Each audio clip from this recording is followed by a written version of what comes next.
না, মাননীয় প্রধান উপদেষ্টা উনি আমাদেরকে হঠাৎ করে কালকে একটু ডেকেছিলেন। উনি ডাকেন মাঝে মাঝে, যখন আপনার কোনো ক্রাইসিস তৈরি হয় সরকারের, তখন তারা আমাদেরকে ডাকেন।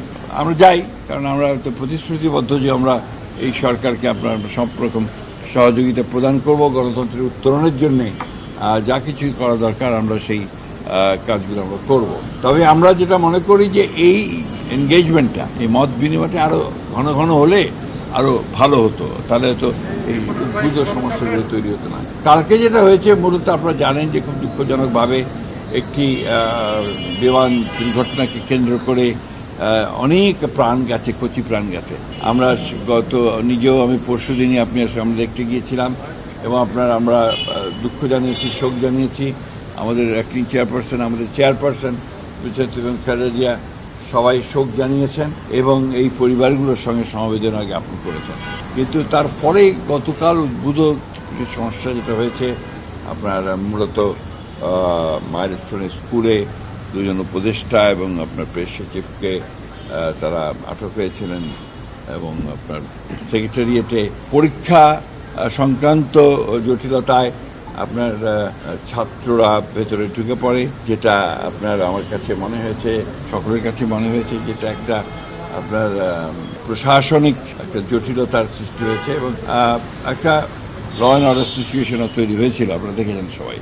এবং তার কিছুদিন আগে আপনারা দেখেছেন যে গোপালগঞ্জে আপনার এই আওয়ামী লীগের ফ্যাসিস্ট শক্তির লোকেরা তারা যেভাবে একটা রেইন অফ টেরার গোপালগঞ্জের সৃষ্টি করেছিল, যেটা আমরা মনে করি যে গণতন্ত্র উত্তরণের আমাদের যে প্রক্রিয়া চলছে, জনগণের এই যে জুলাই এবং আগস্টে আপনার যে গণঅভ্যুত্থানের মধ্য দিয়ে যে পরিবর্তন নিয়ে আসা হয়েছে, ফ্যাসিস্ট আওয়ামী শক্তিকে যে পরাজিত করা হয়েছে, সেটা এই জুলাই আগস্ট মাসেই ওই শক্তির আবার উত্থানের একটা নমুনা দেখা মতো অবস্থা তৈরি হয়েছে।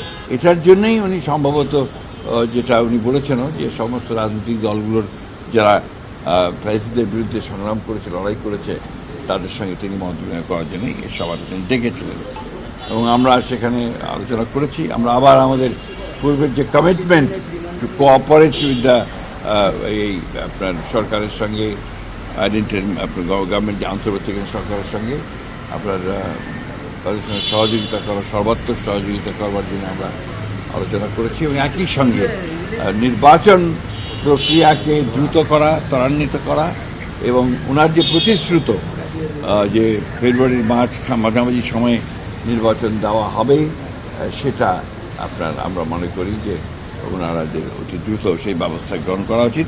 এই ব্যাপারে ঘোষণা দিয়ে আপনার কোনো যেন আর অ্যাম্বিগুইটি না থাকে, অস্পষ্টতা না থাকে, সেই ব্যবস্থাটা নেওয়া উচিত। সেটা আমাদের তরফ থেকে আমরা সেটা বলে এসে তিনি বলেছেন যে তিনি সেই ব্যবস্থাটা নেবেন।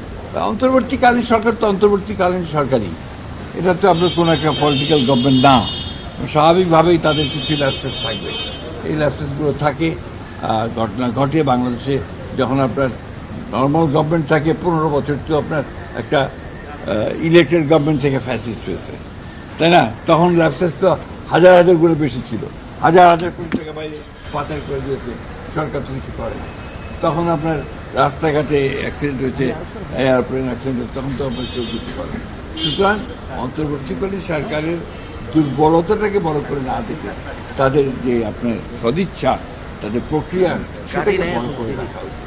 আর সবচেয়ে বিষয় হচ্ছে যে রাজনৈতিক দল হিসাবে আমরা সবসময় চাইব যে অতি দ্রুত নির্বাচন করে নির্বাচনের মধ্য দিয়ে একটা রাজনৈতিক সরকার প্রতিষ্ঠা করা।